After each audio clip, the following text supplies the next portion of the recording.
ठीक होगा। अच्छा, हमने इसके काफ़ी कुछ टूल्स कर लिए थे, कुछ छोटे छोटे से टूल्स इसके रह गए थे, वो हमने डिस्कस करने थे अपना कोरल ड्रा के। सबसे पहले तो ये कुछ टूल्स हमारे रह गए थे, यहाँ से हमने ये कुछ टूल्स डिस्कस करने हैं, स्मूथ क्या है, स्मेयर क्या है, ये वगैरह वगैरह। और उसके बाद मैंने आप लोगों से कहा था कि ये ज़रा इसके ये ब्रशेस सारे चेक कर लीजिएगा। किए थे चेक? नहीं। यस सर, यस सर, किए थे। हाँ, किए थे चेक?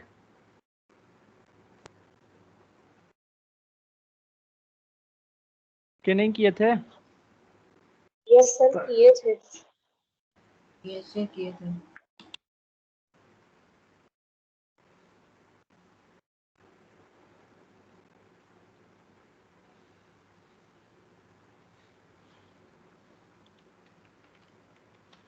ठीक हो गया। अच्छा, एक सेकंड में बस एक फाइल भेज लूँ।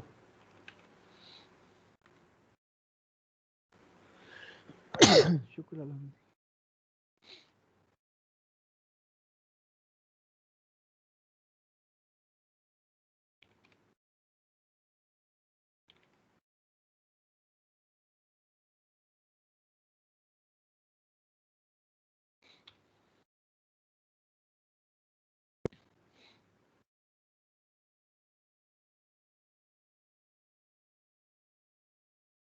अच्छा, ठीक हो गया, वो आपने चेक कर लिए थे। अच्छा, अब चलते हैं टूल्स की तरफ। नीचे हमने कुछ कलर्स के हवाले से भी टूल्स देखने हैं आज, ट्रांसपेरेंसी के हवाले से भी देखने हैं, वो भी देख लेते हैं हम लोग आज।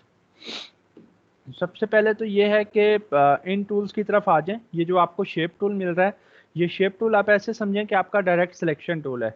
डायरेक्ट सिलेक्शन टूल अगर आपको याद हो तो क्या करता था कि एक एक सिंगल सिंगल नोड को सिलेक्ट करके उसको एडिट करने में मदद करता था मदद। Yes sir. ठीक है, तो ये भी Yes, उसी sir. तरह से आपका, आप ऐसे समझो कि डायरेक्ट सिलेक्शन टूल ही है। ठीक है, अब मैं क्या करने वाला हूँ, मैं यहाँ से रेक्टेंगल बनाता हूँ एक। जैसे मैंने रेक्टेंगल बनाया, अगर मैं इस टूल को पकड़ूं तो मैं जब पहले इसको ट्रांसफॉर्म करूँगा शेप टूल से, तो पूरी की पूरी शेप ये देखें इस तरह से चारों के चारों नोड्स होंगे। ठीक है, या मुझे क्या करना पड़ेगा, किसी एक नोड के ऊपर क्लिक करके उसको सिलेक्ट करना पड़ेगा। मुझे किसी एक नोड के ऊपर क्लिक करके उसको सिर्फ सिलेक्ट करना पड़ेगा, या इस तरह से चारों मेरे सिलेक्टेड होंगे। ठीक, अगर इस नोड को सिलेक्ट करना है, सिर्फ इसी के ऊपर क्लिक करूं, ये मेरा नोड सिलेक्ट होगा। इसके ऊपर क्लिक किया, ये मेरा नोड सिलेक्ट हो गया। मैं सिंगल सिंगल नोड को जो है अभी बस इतना ही ट्रांसफॉर्म कर पा रहा हूँ जितना कि यहाँ पर ये तीन ऑप्शंस मेरे पास उस शेप के हवाले से मौजूद हैं। अगर आपने इसको मज़ीद एडिट करना हो, इस शेप को मज़ीद आपने क्या करना हो, एडिट करना हो, तो आप क्या करेंगे, आप कंट्रोल क्यू का बटन प्रेस कर देंगे। कंट्रोल क्यू से क्या होता है, कन्वर्ट टू कर्व्स हो जाता है। कन्वर्ट टू कर्व्स करने के बाद आप इसको चाहें तो जो मर्जी एडिट करना चाहें इस तरह से कर सकते हैं। आप अपनी शेप को उसके बाद एडिट कर सकते हैं। तो क्या प्रेस करना पड़ेगा आपको, कंट्रोल क्यू। कंट्रोल क्यू कर लें, या राइट क्लिक करें, यहाँ पर लिखा हुआ है convert to curves, convert to curves कर लें, ये आपके नोड्स आ जाएंगे। आप फिर चाहें तो कुछ भी कर सकते हैं अपनी शेप के साथ। यहाँ पर अगर आप ऊपर देखें तो ऊपर भी आपके पास काफ़ी चीज़ें आ रही हैं, जैसे कि ये यहाँ पर कन्वर्ट टू कर्व्स में करूँगा तो यहाँ पर ये देखें इसका कर्व हैंडल्स आ गए, हमारे पास आ गए ना कर्व हैंडल्स इस पॉइंट के साथ। Yes sir. इसी तरह अगर मैं इस पर क्लिक करूंगा, यहाँ पर कर्व हैंडल लेकर आना चाहूँ, ये देखिए मैं यहाँ पर कर्व हैंडल लेकर आ गया। ठीक है, और अगर मैं कर्व हैंडल ख़त्म करना चाहूँ तो ये कन्वर्ट टू लाइन कर दूंगा, इसको भी सिलेक्ट करूंगा और कन्वर्ट टू यहाँ से लाइन कर दूंगा। ये कुछ यहाँ पर छोटे छोटे ऑप्शंस हैं आपके पास। जो अब ये देखें, ऐड नोड का बटन क्या करेगा, यहाँ पर नोड ऐड कर देगा अगर आप नोड ऐड करना चाहें तो। ठीक है, ये देखें नोड ऐड हो गया। अगर इस नोड को सिलेक्ट करके मैं डिलीट करूँ तो नोड क्या हो जाएगा, डिलीट हो जाएगा। अब यहाँ पर ये जो है ये चीज़, ये यहाँ पर नोड हमारा ज्वाइन हो रहा है। अगर मैं चाहूँ तो यहाँ से ब्रेक कर दूँ, तो यहाँ से ये देखिए हमारे नोड्स क्या हो गए, ब्रेक हो गए। और अगर मैं इन दोनों को अगेन सेलेक्ट करके ज्वाइन कर दूं तो यहाँ से ज्वाइन टू नोड्स हो जाएंगे। सो ये कुछ ऑप्शंस हैं आपके पास जो आप ट्राई कर सकते हो कर्व बनाने के लिए या कर्व को ख़त्म करने के लिए। अगर कहीं पर आपकी कर्व है तो आप उसको जब कन्वर्ट टू लाइन करेंगे तो क्या होगा कि आपकी वो कर्व ख़त्म हो जाएगी, ठीक है, वो बैक टू स्ट्रेट लाइन हो जाएगा। सो ये आपका शेप टूल है। अगर आपके इस तरह से नोड्स ना आ रहे हों तो इसका क्या मतलब है कि आपको क्या करने की ज़रूरत है, उसको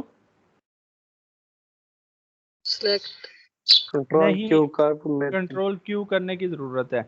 अच्छा, जिस तरह से एडोब फोटोशॉप में आप कहीं पर भी अगर जाकर क्लिक करते थे तो पॉइंट ऐड हो जाता था ना, तो यहाँ पर अगर आप मैं कर्व के ऊपर आकर डबल क्लिक करूँ, देखें वहाँ पर क्या होगा, पॉइंट ऐड हो जाएगा। डबल क्लिक करूँ पॉइंट के ऊपर तो पॉइंट ख़त्म भी हो जाएगा। डबल क्लिक करूँ पॉइंट ऐड हो जाएगा और पॉइंट के ऊपर डबल क्लिक करूँ तो पॉइंट ख़त्म भी हो जाएगा। तो ऐड और रिमूव आप इस तरह से भी कर सकते हो अपने नोट्स को, ठीक है। Yes sir. Yes sir. अच्छा, अब ये अच्छा। आपको पता, अब इससे आपको पता है कि आप हर किस्म की शेप को मज़ीद ट्रांसफॉर्म कर सकते हो। आप चाहो तो अपने टेक्स्ट को ट्रांसफॉर्म कर सकते हो, कुछ भी कर सकते हो आप इससे, ठीक है। आपको क्या करना है, टेक्स्ट को भी क्या करना है, कन्वर्ट टू कर्व्स कर देना, यानी कि कंट्रोल क्यू का बटन प्रेस कर देना, वो भी आपका एक शेप में कन्वर्ट हो जाएगा। और फिर आप चाहें तो उसको भी मॉडिफाई कर सकते हैं अपने शेप टूल की मदद से। Clear? Yes sir. Yes sir. अच्छा, अब यस सर। मैंने ये एक रेक्टेंगल बना लिया है। इसमें अगर आप देखें तो ये जो कुछ टूल्स हैं यहाँ पर, ये वाले स्मज हो गया, अट्रैक्ट एंड रिपेल हो गया, ट्विरल एंड स्मेयर, ये क्या करते हैं ये टूल्स आपका। अच्छा, अब ये देखें इस तरह से ब्रश आया है, यहाँ से मैं इसको, और यहाँ से मैं इसका साइज क्या कर लूँगा, छोटा कर लूँगा। देखें 1 इंच, इससे भी छोटा करना है मुझे, तो मैं साइज यहाँ से कर लेता हूँ छोटा। अब ये क्या करता है, ये हमारी शेप्स को मज़ीद इस तरह से ये देखें ट्रांसफॉर्म करता है। अब ये चीज़ें आपकी डिजिटल पेंटिंग के अंदर, इलस्ट्रेशंस के अंदर यूज़ होती हैं ज़्यादातर इस तरह के टूल्स वगैरह, लेकिन आपको थोड़ा सा पता होना चाहिए कि ये क्या करते हैं। अब ये देखें यहाँ से इसकी दो शेप्स हैं, ये एक स्मूथ सा कर रहा है, अब देखें अब बड़ा एक स्मूथ सा हो रहा है। आगे कॉर्नर अगर आप देखें, मैं यहाँ पर जूम करूँ तो कॉर्नर देखें कितना स्मूथ सा आ रहा है, ठीक है। लेकिन अगर मैं इस पर सेलेक्ट कर दूंगा तो ये क्या करेगा, बड़ा शार्प सा करेगा। ये देखें ये शार्प है और दूसरे वाला उसकी बजाय स्मूथ है। तो ये आपकी शेप को कुछ इस तरह से करता है। आप चाहें तो अंदर की तरफ या बाहर की तरफ अपनी शेप को कर सकते हैं। ये आपका यूज़ होता है, जैसे मैंने पहले कहा कि ज़्यादातर डिजिटल पेंटिंग्स के अंदर, इलस्ट्रेशंस के अंदर, जब लोग इलस्ट्रेशंस बना रहे होते हैं तो उसके अंदर इस तरह से चीज़ें यूज़ करते हैं। लेकिन डिज़ाइन में बहुत कम है इस्तेमाल हो। लेकिन अगर कहीं आपको लगे कि यार इसकी ज़रूरत है तो आप क्या कर सकते हैं, इस्तेमाल कर सकते हैं। ठीक है। कर सकते हैं। अच्छा, उसके बाद यहाँ पर जो ट्विरल है ये भी आपका इसी तरह से है कि आपको क्लिक करके रखना है, ये आपके कॉर्नर्स को इस तरह से राउंड कर देगा, ठीक है। आपको बस क्लिक करके रखना है इस तरह से कॉर्नर्स के ऊपर, ये देखें ये आपके एजिस को या जहाँ पर भी आप करोगे ये उस जगह को, उस पॉइंट को इस तरह से राउंड कर देगा रिंग्स की शेप में। ये देखें क्लिक करके रखेंगे तो वो करता रहेगा करता रहेगा, ठीक है। सेंटर में नहीं करता, ये जहाँ पर कोई ना कोई बाउंड्री होती है वहाँ पर करता है। तो ये भी उसी कुछ पर्पज़ के लिए है। देन अगेन आपका अट्रैक्ट एंड रिपेल जो है ये भी आपका कुछ उसी पर्पज़ के लिए, ये उससे मिलता जुलता है जो आपने पहले पढ़ा था अभी। तो ये भी आपका इस तरह से इलस्ट्रेशंस के अंदर जो है वो यूज़ हो सकता है आपका, इस तरह से जब आप बाल वगैरह बना रहे होते हैं या कुछ भी चीज़ें, ठीक। तो ये भी आपका इलस्ट्रेशंस के अंदर आएगा। यहाँ से इनका सबका साइज़ वगैरह कंट्रोल हो सकता है, इसके ब्रश का जो साइज़ है, ठीक है। स्मज भी वही चीज़ है, ये आपका बेसिकली जितना आप इसको ड्रैग करोगे ना बाहर की तरफ या अंदर की तरफ, उतना ये आपको शेप को एक्सटेंड या सब्ट्रैक्ट करेगा। अगर मैं क्लिक करके बाहर की तरफ लेकर जा रहा हूँ, ये देखें जहाँ जहाँ मैं लेकर जा रहा हूँ वहाँ वहाँ तक शेप क्या हो रही है, एक्सटेंड हो रही है। लेकिन अगर मैं क्लिक करके अंदर की तरफ लेकर आ रहा हूँ जिस जिस तरफ, तो वहाँ से शेप क्या हो रही है, माइनस हो रही है। तो ये भी आप कर सकते हो इससे। दूसरी एक और चीज़ जो है इसमें, वो क्या है वो मैं आपको दिखाता हूँ कि ये देखें ये एक लाइन मैंने लगाई, यहाँ पर एक टूल है स्मूथ टूल। अब ये स्मूथ टूल क्या करता है कि ये आपकी कर्व्स को, आपकी लाइंस को क्या करता है, स्मूथ करता है। आपको क्लिक करके इस तरह से उसके ऊपर अप्लाई करना है, तो ये क्या करेगा, आपकी कर्व्स को, आपकी लाइंस को क्या करेगा, स्मूथ करेगा, ये देखें यहाँ पर स्मूथ करेगा। ये टूल आपका एडोब इलस्ट्रेटर के अंदर भी है, स्मूथ टूल, वहाँ पर भी लाइन को वो क्या करता है, इस तरह से कर्व को क्या करता है, स्मूथ करता है। और बाज़ दफ़ा हमें करनी पड़ती है स्मूथ, क्योंकि जो हम कर्व लगाते हैं वो इतनी साफ़ नहीं आती, इतनी नीट नहीं आती, तो हमें इस तरह से क्लिक करके स्मूथ करनी पड़ती है। अब इसको देखें और पहले वाली का फ़र्क अगर देखें, मैं एक दफ़ा फिर से बनाता हूँ अगेन। मैं क्या कर रहा हूँ, लाइन टूल लेकर मैं यहाँ पर कुछ रफ सी मैंने लाइन बना ली है, ठीक है। और मैं क्या करता हूँ, मैं इसी की एक कॉपी नीचे ले लेता हूँ। अब मैं स्मूथ किसको करने वाला हूँ, स्मूथ मैं करने वाला हूँ जो है, अल्लाह भला करे, आपका नीचे वाली लाइन को। तो नीचे वाली लाइन को मैंने सेलेक्ट किया, यहाँ से मैं स्मूथ टूल लेने वाला हूँ और यहाँ पर इस तरह से मैं क्या करने वाला हूँ, अप्लाई करने वाला हूँ। तो जब मैं इस तरह से अप्लाई करूँगा तो स्लोली स्लोली क्या हो रहा है कि वो चीज़ जो है वो यहाँ से इस तरह से क्लिक करके मैं ड्रैग कर रहा हूँ, चीज़ क्या हो रही है, स्मूथ हो रही है। तो इस तरह से आप अपनी कर्व्स वगैरह को, चाहे वो शेप के अंदर हो, चाहे ओपन पाथ हो, चाहे क्लोज पाथ हो, तो वो क्या हो जाती है, वो इस तरह से आप उनको स्मूथ कर सकते हो अपनी कर्व को। और याद रखिएगा कि जहाँ तक कर्व की बात है, जितनी स्मूथ कर्व होगी आपकी उतनी ही अच्छी लगेगी, उतनी अच्छी लगेगी जितनी आपकी स्मूथ कर्व होगी, ठीक है। तो ये देखें मैंने स्मूथ कर दिया नीचे वाली लाइन, और ऊपर वाली लाइन को देखें अगर आप, तो नीचे वाली लाइन उसकी बजाय काफ़ी जो है वो स्मूथ है, ठीक। ये आपके स्मूथ टूल का काम होता है। उसके बाद आपका एक और टूल है इसके अंदर, रफन टूल। ये क्या करता है, ये आपकी लाइन को मज़ीद रफ करता है। वो स्मूथ कर रहा था, लाइन नहीं, पाथ आपका, चाहे वो ओपन पाथ हो चाहे वो क्लोज पाथ हो। अब ये क्या कर रहा है, ये उसको मज़ीद रफ कर रहा है। अगर आप देखें, हमने मज़ीद अपनी लाइन को क्या कर दिया है, रफ कर दिया है, ठीक है। तो ये आपका इस तरह से यूज़ होता है, ठीक। अच्छा, उसके बाद यहाँ पर क्रॉप के अंदर हमारे पास दो टूल्स रह गए थे, ये थे हमारा नाइफ टूल और हमारा वर्चुअल सेगमेंट डिलीट टूल, ठीक है। इरेजर भी है, इरेजर भी हम देख लेते हैं। अब इसमें क्या होता है, इसमें ये होता है कि आपकी ये एक शेप थी, ठीक है, मैंने ये एक शेप बना ली और इसका मैं आउटलाइन हम दे देते हैं थोड़ी सी, ताकि हमें वाज़ह नज़र आ सके। आउटलाइन नज़र आ रही है ब्लैक कलर की, या मैं थोड़ा सा और स्ट्रोक दे दूँ, आ रही है। ठीक होगा। आ रही है सर। अच्छा, अब मैं क्या करने वाला हूँ, सबसे पहले मैं इरेजर इस्तेमाल करने वाला हूँ। जैसे ही मैंने इरेजर इस्तेमाल किया, देखें इरेजर से क्या होता है, इरेजर से आपकी शेप इस तरह से बीच में से, मैंने जहाँ से इरेज किया वहाँ से इरेज होगी। ये अगर आपका क्लोज पाथ है तो उसको क्लोज पाथ ही रखेगा। इरेजर ने देखें क्या किया है, क्लोज पाथ था, हमने बीच में से इरेज किया, फिर भी इसने इसको क्या रखा,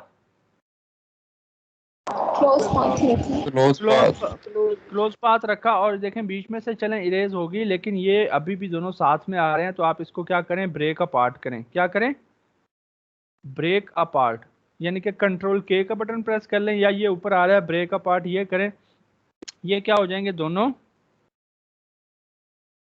अलग अलग ब्रेकअप हो जाए। ठीक है। ये तो हो गया आपका इरेजर। इसी तरह आपका नाइफ टूल है, नाइफ टूल क्या करता है कि इस तरह से बीच में से कट लगा देता है नाइफ। ये देखें, अब ये दोनों भी क्या हो चुके हैं यहाँ से अलग अलग। लेकिन नाइफ टूल क्या करता है, नाइफ टूल ने क्या किया, नाइफ टूल ने आपका पाथ ओपन कर दिया, आपका पाथ ओपन कर दिया, ठीक है। अगर आप गौर करें तो नाइफ टूल ने आपका पाथ ओपन कर दिया है, हालांकि इरेजर ने आपका पाथ क्या रखा था, क्लोज ही रखा था। क्या किया था, क्लोज ही रखा था, ठीक है। तो आप चाहें तो इरेजर से भी अपनी शेप्स को इस तरह से बीच में से काट सकते हैं, इरेज कर सकते हैं, चाहें तो नाइफ टूल से कर सकते हैं। ये डिपेंड करता है आपके अपने ऊपर कि आप किस तरह से काम करना चाह रहे हो। उसके बाद जो यहाँ पर चीज़ है वर्चुअल सेगमेंट डिलीट, ये बड़ी मज़े की चीज़ है। इसमें क्या होता है जी कि आपका इस तरह से कुछ शेप्स हैं जो ओवरलैप हो रही हैं, ठीक है। इस तरह से ये कुछ चीज़ें ओवरलैप हो रही हैं और ये इस तरह से। अब ये सारी चीज़ें क्या हो रही हैं, ये सारी चीज़ें ओवरलैप हो रही हैं इस तरह से। आप चाह रहे हो कि यार ये सारी चीज़ें ओवरलैप, जी सर ये मेरे पास सर ये टूल सर आगे भी थोड़ा शो हो रहे हैं सर, जैसा है ना सर, यहाँ पे ये शेप टूल है सर, मेरा नाइफ टूल यहाँ पर है, वो सर क्रॉप टूल सर मुझे यहाँ पर नजर ही नहीं आ रहा है इसमें। कोई मसला नहीं, जहाँ पर मर्जी है, बस है सही ना आपके पास, वो मैटर नहीं करता कि कहाँ पर प्लेस हुआ हुआ है। सर क्रॉप टूल भी नहीं है सर इसमें। क्रॉप टूल आपका आ जाएगा। आप इसका देखो कि आपने जो है अपने पास ऑप्शंस तो मेरे में पास जाओ, आप देखो कि आपने वर्क स्पेस कौन सी लोड की हुई है, डिफ़ॉल्ट की हुई है या एडोब इलस्ट्रेटर वाली की हुई है। Okay sir. अच्छा, अब ये देखें, ये हमने कुछ ओवरलैप एरियाज कर लिए, ठीक है। अब इसमें क्या होता है, इसमें समटाइम्स आपको कुछ सेगमेंट्स डिलीट करने होते हैं, ठीक है। आप चाह रहे होते हो कि यार ये जो बीच वाली ये जो लाइन है ना, यहाँ से यहाँ तक ये जो बीच वाली लाइन है ये मुझे नहीं चाहिए, तो उसमें आपका काम आता है ये वर्चुअल सेगमेंट डिलीट। आपको उस लाइन के ऊपर इस तरह से क्लिक करना है, मतलब उस लाइन के ऊपर इस तरह से सिलेक्शन करनी है, और वो बीच में से वो सेगमेंट क्या हो जाएगा, डिलीट हो जाएगा। डिलीट हो जाएगा। ये सेगमेंट को किस तरह से आइडेंटिफाई करता है, ये सेगमेंट को इस तरह से आइडेंटिफाई करता है कि वो कहीं दूसरे से जाकर मिल तो नहीं रहा, ठीक है, यानी कि किसी और लाइन से तो नहीं मिल रहा, ये फीचर किसी और, फोटोशॉप में नहीं है? सॉरी, ये फीचर फोटोशॉप में नहीं है क्या? नहीं ये वाला नहीं है, ओके, ठीक है। इलस्ट्रेटर में है, एडोब इलस्ट्रेटर में। तो ये देखें, ये क्या करता है आपका, ये आपके वर्चुअली सेगमेंट्स जो है वो आप जो भी डिलीट करना चाहो वो आप डिलीट कर सकते हो। ये समटाइम ज़रूरत पड़ती है कुछ सेगमेंट्स डिलीट करने की, जहाँ पे रिक्वायरमेंट हो तो आप इस टूल को यूज़ करते हुए वो डिलीट कर सकते हो, ठीक। Yes sir. अच्छा, अब आ जाते हैं कुछ कलर फिलिंग्स की तरफ। यहाँ पर आ गया ये आपका जो है क्या नाम है, सर रेक्टेंगल। मेरी ये सेटिंग डिफॉल्ट पर ही है, वर्क स्पेस। चलें चलें, टूल्स आप अपने देख लें, आ जाएगा होपफुली जो है ना। अच्छा, उसके बाद आप क्या कहते हैं कि फिल का डायलॉग बॉक्स अगर ओपन करना चाहें, पहले बल्कि फिल से पहले आप ऐसा करो, आप आउटलाइन देख लो, ठीक है। आउटलाइन की क्या थी शॉर्टकट की, यहाँ से आप डबल क्लिक, F12, हाँ F12, F11 फिल की है, F12 जो है वो आउटलाइन की है, ठीक है। अच्छा, ये बॉक्स है, मैं यहाँ पर रखा मैंने बॉक्स यहाँ पर, ताकि हमें फिल का डायलॉग बॉक्स भी नज़र आए। तो आप चाहें तो जो है वो F12 प्रेस कर दें, या आप चाहें तो क्या करें कि जो है यहाँ से डबल क्लिक कर सकते हैं, ठीक है। यहाँ से डबल क्लिक कर सकते हैं, जो नीचे फिल का आ रहा है ये आउटलाइन है, ये फिल है। फिल इस टाइम हमारा नन है, आउटलाइन हमारी ब्लैक है। मैं इसके ऊपर डबल क्लिक करूं तब भी हमारा ये आउटलाइन पेन आ जाएगा, या मैं क्या करूं F12 प्रेस करूं तब भी आ जाएगा, ठीक है। Yes sir. Okay sir. अच्छा, उसके बाद एक और चीज़ कि यहाँ पर आ गया कलर, आपको किस कलर की आउटलाइन देनी है, ठीक है, वो आप सिलेक्ट करोगे। हो गया सिलेक्ट। यहाँ से आप विड्थ दोगे, कितनी विड्थ चाहिए आउटलाइन की। अब ये देखें, ये सिर्फ आउटलाइन में कर रहा हूँ, ठीक है। और यहाँ से स्टाइल आ गया, किस स्टाइल की है, डॉटेड है, जो भी चाहिए आपको। उसके बाद ये कुछ ऑप्शंस हैं, ठीक है। ये कॉर्नर्स, लाइन कैप्स और पोजीशन, ये आपकी कहाँ पर थी, फोटोशॉप के अंदर भी थी आपकी ये चीज़, अगर आपको याद हो तो। Yes sir. Yes sir. कि कॉर्नर्स इसके आपको इस तरह से एजिस वाले चाहिए, थोड़े से राउंड चाहिए, या इस तरह से कट वाले चाहिए, ठीक। मैं एक दफ़ा ओके करूँगा, मैं यहाँ पर जूम करता हूँ कॉर्नर्स के ऊपर, ये देखिए नज़र आ रहा है कॉर्नर, यस सर। यस। ठीक है। अगर मैं ये करता हूँ तो देखें राउंड हो गया, ये करता हूँ तो देखें किस तरह से शार्प एज वाला हो गया। अब मैं इसके अंदर कलर फिल कर देता हूँ, फिर देखिएगा जो हम वो बात करने वाले हैं कि इनसाइड आउटसाइड फिल वाली, ये इस टाइम हमारा क्या है, सेंट्रल आउटलाइन है। अगर मैं इनसाइड करूंगा तो फिल के अंदर की तरफ, और अगर मैं आउटसाइड करूंगा तो फिल के बाहर की तरफ आउटलाइन आएगी। ये सारी चीजें आपकी कहाँ पर थी,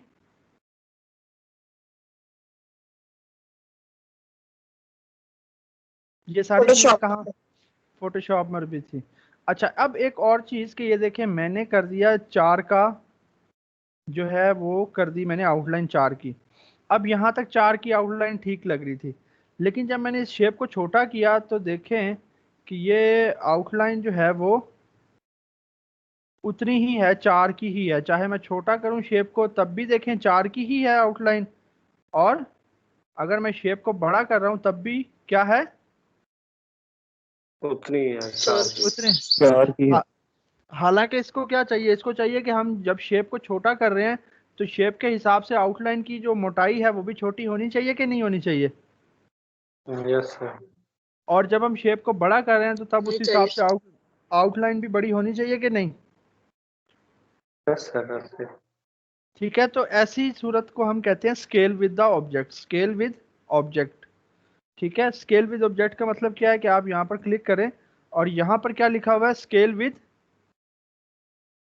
ऑब्जेक्ट। ऑब्जेक्ट करके इसको ओके कर दे। अब क्या होगा कि ऑब्जेक्ट के हिसाब से आउटलाइन भी, ये देखें, अब देखें ऑब्जेक्ट के हिसाब से आउटलाइन छोटी हुई कि नहीं हुई। होगी। सर और दोबारा जब मैं बताता हूँ, और अब देखें जब मैंने इसको बड़ा किया तो ऑब्जेक्ट के हिसाब से आउटलाइन भी बड़ी हुई कि नहीं हुई। Yes sir. ठीक है, तो ये आपने ऑप्शन पर चेक लगाना होता है जब आप आउटलाइन की प्रॉपर्टीज ओपन करते हो F12 से, तो यहाँ पर स्केल विद ऑब्जेक्ट के ऊपर आप चेक लगा देंगे। अब ये जरूरी क्यों होता है, आउटलाइन को इस तरह से स्केल करना जरूरी क्यों होता है। ताकि वो इक्वल रहे दोनों का कॉम्बिनेशन, नहीं तो आउटलाइन ज्यादा हो जाएगी दरमियान में सर। हाँ, क्योंकि देखें अब आपने एक चीज बनाई, आपने एक साइज की बनाई, उसी साइज के हिसाब ने आपने आउटलाइन बड़ी अच्छी एडजस्ट कर दी, आपने वो सोर्स फाइल किसी को भेज दी, उस बंदे ने क्या किया, उस बंदे ने उस ऑब्जेक्ट को थोड़ा सा स्ट्रेच किया, थोड़ा सा छोटा किया। अब उस हिसाब से आउटलाइन तो छोटी होगी नहीं, आउटलाइन तो उतनी ही रहेगी जितनी आपने लगाई थी। तो क्या होगा, जो लोगो था आपका या जो आपकी शेप थी जो भी था, वो अपनी जो खूबसूरती थी वो थोड़ी सी क्या कर देगा, हो देगा। हो देगा। खो देगा। तो इसलिए जो है ना, आपने आउटलाइन को या तो स्केल विद द ऑब्जेक्ट्स करना होता है या आउटलाइन को क्या करना होता है, ऑब्जेक्ट में कन्वर्ट करना होता है। या तो इस तरह से स्केल विद द ऑब्जेक्ट्स कर दें या क्या कर दें, आउटलाइन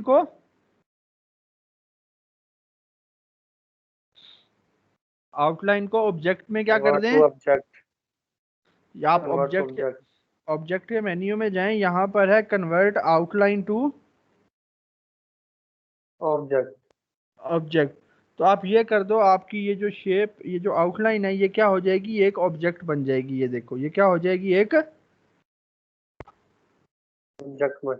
ऑब्जेक्ट बन जाएगी। आप इसको फिर क्या करो, इसको इसके साथ क्या कर दो, ग्रुप कर दो। क्या कर दो,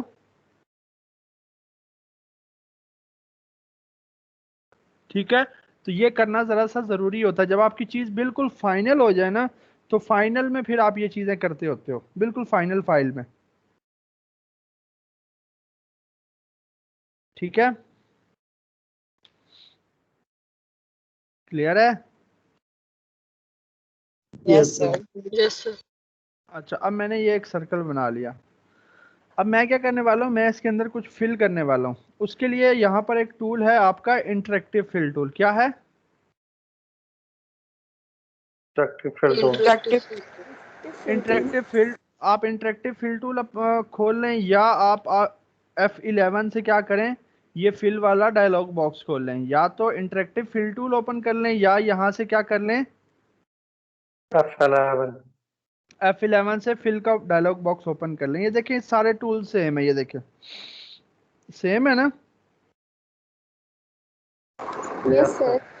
ठीक है, तो ये दोनों तरीकों से आप कर सकते हैं। अब पहला पहला क्या है, पहला पहला है हमारा नो फिल। यहाँ पर भी देखें नो फिल है, कि नो फिल का मतलब है कि कोई कलर नहीं उसके अंदर। उसके बाद है सॉलिड। सॉलिड फिल के अंदर होता है हमारे पास एक कलर, एक ही कलर। आपके पास इस तरह से व्हील आ जाता है, आप व्हील से कोई भी कलर क्या कर सकते हो, चेंज। चेंज कर सकते हो। यहाँ पर उसका कोड पेस्ट कर सकते हो, कुछ भी कर सकते हो। ठीक है, उसके बाद जो नेक्स्ट चीज है वो है आपके पास फाउंटेन फिल। अब फाउंटेन फिल क्या है, ग्रेडियंट है। क्या है, ग्रेडियंट। ग्रेडियंट। ये देखें, ये कुछ चीजें याद आई इससे। Yes sir. Yes. Yes sir. कुछ याद आया इससे, ये देखें इस तरह से। और यहाँ पर डबल क्लिक करके पॉइंट ऐड कर सकते हैं, और पॉइंट को नीचे करके ड्रैग करें तो पॉइंट रिमूव होता था। याद आया कुछ। Yes sir. सर फोटोशॉप में ठीक, सारा। हाँ। और उसके बाद ये देखें लीनियर है, लीनियर के बाद एलिप्टिकल, यानी कि रेडियल जिसको हम कहते थे, एक कलर सेंटर में दूसरा बाहर। फिर हमारे पास क्लोनिकल है, जिसको हम वहां पर क्या कहते थे, एंगल। ठीक एंगल। है, हाँ, उसके बाद रेक्टेंगुलर फाउंटेन है जिसको हम क्या कहते थे, डायमंड कहते थे वहां पर। तो कुछ चीजें याद आई? यस सर, बिल्कुल यस याद। सर। ठीक है, Yes, तो sir. यहाँ से ये ग्रेडियंट अब आप लोग अपना बना लेंगे। इस तरह से कलर के ऊपर क्लिक किया, कलर सेलेक्ट किया, ठीक है, इस तरफ क्लिक किया, सर यहाँ पर भी जो है वो कलर सेलेक्ट करें आप अपना, जो भी आपको बनाना है यहाँ से आप इसका जो है वो चूज़ करें। और अगर पोजीशन चूज़ करें, अगर आपको डायरेक्शन चेंज करनी है तो आप डायरेक्शन भी यहाँ से एंगल से क्या कर सकते हो, चेंज कर सकते हो यहाँ से। चेंज कर सकते हैं। ठीक है, आप यहाँ से डायरेक्शन चेंज करो, या अगर आप यहाँ से नहीं करना चाह रहे तो आप क्या कर सकते हो, ये देखें ये रिवर्स का भी है ऑप्शन, रिवर्स से इस तरफ कलर इधर उधर हो जाएंगे, ये देखें। ठीक है, अगर आप यहाँ से नहीं करते, आप यहाँ से आकर करते हो, तो ये देखें इस तरह से एक बॉक्स आता है आपके पास, आप इस तरह से बॉक्स को भी एडिट कर सकते हो। यहाँ पर क्लिक किया कलर को, और इधर क्लिक किया, इधर कलर को जो है वो यहाँ पर क्लिक किया, यहाँ पर कलर को चेंज कर लिया। तो ये आपके ऊपर है कि आप किस तरह से करना चाह रहे हो, यहाँ से करना चाह रहे हो क्लिक करके, यहाँ पर भी वही प्रॉपर्टीज हैं ये देखें। और ये क्या है, ये आपकी ओपेसिटी है, ये क्या है, opacity, ओपेसिटी है ये आपकी। यस। ठीक है, तो ये आपके ऊपर ऑप्शन है कि आप F11 से कर लो। मैं वैसे यही सजेस्ट करूंगा कि F11 से कर लो, ये ज़रा सा बेहतर रहता है। अब ये देखें ये रहा एंगल, आप यहाँ से एंगल अपनी मर्ज़ी के हिसाब से चेंज कर सकते हो। ठीक है, और बाकी चीज़ें भी आप यहाँ से कर सकते हो। ठीक है, उसके बाद नेक्स्ट जो है वो है पैटर्न फिल। यहाँ पर अब आपके पास कुछ पैटर्न्स आ रहे हैं, आप उनके पैटर्न्स के हिसाब से फिल कर सकते हो। ठीक है, और ये वेक्टर पैटर्न्स हैं और ये बिटमैप पैटर्न्स हैं। बिटमैप पैटर्न मतलब किसी ना किसी इमेज से, और वो वेक्टर्स क्या हैं, वो टोटली वेक्टर शेप्स हैं। ठीक है, उसके बाद है टू कलर पैटर्न है। टू कलर पैटर्न के अंदर दो कलर्स का पैटर्न आता है, आप दो कलर कोई भी सिलेक्ट करो उनका पैटर्न आ जाएगा। और उसके बाद टेक्सचर है, कुछ यहाँ पर टेक्सचर्स हैं हमारे पास, आप ये टेक्सचर्स अगर चाहें तो ये फिल कर सकते हैं। ठीक है, और पोस्ट स्किप फिल है, यहाँ पर कुछ और आपके पास चीज़ें हैं, ये ब्रिक्स वगैरह आ गई, कारपेट आ गया। ठीक है, ये सारी चीज़ें आप चाहें तो ये सारा कुछ फिल कर सकते हैं, ये सारा कुछ फिल कर सकते हैं। लेकिन अगर आपको ग्रेडियंट चाहिए हो या अपनी मर्जी का कोई कलर चाहिए हो तो आप यहाँ से आकर यूनिफॉर्म फिल के ऊपर आ जाएं, यहाँ पर आप अपनी मर्जी का कोड दे दें, क्योंकि सारे कलर्स तो आपको यहाँ पर कलर पैलेट्स के अंदर नहीं मिलते ना। Yes sir. Yes sir. और नीचे ये आई ड्रॉपर भी है, आप आई ड्रॉपर के ऊपर क्लिक करें, आई ड्रॉपर के ऊपर क्लिक करने के बाद कहीं से भी कोई भी कलर आप क्लिक करके चूज कर सकते हैं। ये देखेंगे सारा कुछ, ठीक है, ये देखें आई ड्रॉपर भी बड़ा आपका अच्छे से काम करता है इसके ऊपर। ठीक है, अच्छा बाहर ये से हो भी गया। काम आ लेते हैं। हाँ, बाहर से भी कलर आपका चूज हो सकता है कलर पिकर की मदद से, मतलब जो आपकी स्क्रीन के ऊपर नजर आ रहा होगा। अच्छा, ये तो था आपका फिल। उसके बाद ये जो आपका टूल है ये है आपका ट्रांसपेरेंसी टूल। अब ट्रांसपेरेंसी टूल में क्या है कि आप इसकी ओपेसिटी को कंट्रोल कर सकते कंट्रोल कर सकते हैं। अब ये देखें, ये इसके अंदर भी वही ऑप्शन है, ये है नो ट्रांसपेरेंसी। नो ट्रांसपेरेंसी का मतलब है कि ऑब्जेक्ट ट्रांसपेरेंट नहीं होगा, नहीं होगा। ठीक है, उसके बाद है यूनिफॉर्म। यूनिफॉर्म में क्या है कि आपका पूरा का पूरा ऑब्जेक्ट क्या होगा, ट्रांसपेरेंट होगा। देखें पूरा का ट्रांसफॉर्म। पूरा ऑब्जेक्ट ट्रांसपेरेंट होगा, यानी कि उसकी ओपेसिटी कम होगी। आप यहां से भी कंट्रोल कर सकते हो, आप यहां से भी कंट्रोल कर सकते हो। ठीक है, यहां से भी। अच्छा, उसके बाद जो नेक्स्ट है वो है फाउंटेन। फाउंटेन ट्रांसपेरेंसी आपका यूज होता है अक्सर कि आपकी एक साइड तो इस तरह से क्या रहती है, ट्रांसपेरेंट रहती है एक साइड और एक फिल। हाँ, एक साइड आपकी ट्रांसपेरेंट आप कर देते हो जैसे फाउंटेन फील होता है, और दूसरी साइड आप क्या करते हो, आप अच्छे से विजिबल रखते हो। अच्छे से क्या करते हो, विजिबल। Visible visible. रखते हो। ठीक होगा, ये एक साइड के लिए होता है। उसके बाद वेक्टर पैटर्न है, वेक्टर पैटर्न के हिसाब से आएगा ये सारी चीज़ें। आगे खासा हमारा यूज़ होता नहीं है जो आगे वाला पोर्शन है, लेकिन हाँ ये है कि हमारा ये फाउंटेन ट्रांसपेरेंसी यूज़ हो जाता है इस तरह से इमेजेस के ऊपर। आपको कोई एक साइड थोड़ी सी ट्रांसपेरेंट करनी होती है, दूसरी साइड आपको क्लियरली विजिबल करनी होती है, तो उसके अंदर ये आपका इस्तेमाल हो सकता इस्तेमाल हो जाता है। ठीक है, तो ये आपका ट्रांसपेरेंसी टूल भी यहाँ पर अवेलेबल है। आप चाहें तो किसी भी ऑब्जेक्ट की ओपेसिटी वगैरह कम करना चाहें तो आप कर सकते हैं। ठीक। क्लियर है यहाँ तक? Yes sir. Yes, sir. Yes sir. अच्छा, उसके बाद ये कुछ टूल्स हैं आपके जो हमारे सिर्फ मदद के लिए होते हैं, ठीक है, इनका कोई काम नहीं है। ये कुछ टूल्स हैं जो हमने करने हैं, इनको हम करेंगे इंशाल्लाह कल। उससे पहले और कौन सा टूल है जी? स्मार्ट फिल, हाँ स्मार्ट फिल नहीं, स्मार्ट फिल भी कल करेंगे, आज नहीं, ठीक है। स्मार्ट फिल आपका काफ़ी यूज़ होने वाला टूल है, ये आपको बहुत हेल्प आउट करेगा, बहुत ज़्यादा, ठीक है। Yes sir. Yes, आज sir. इतना ओके सर। आज इतना करते हैं बस, क्योंकि इसके ऊपर अब आपने क्या करना है, इसके ऊपर अब आपने कुछ ना कुछ बनाना है,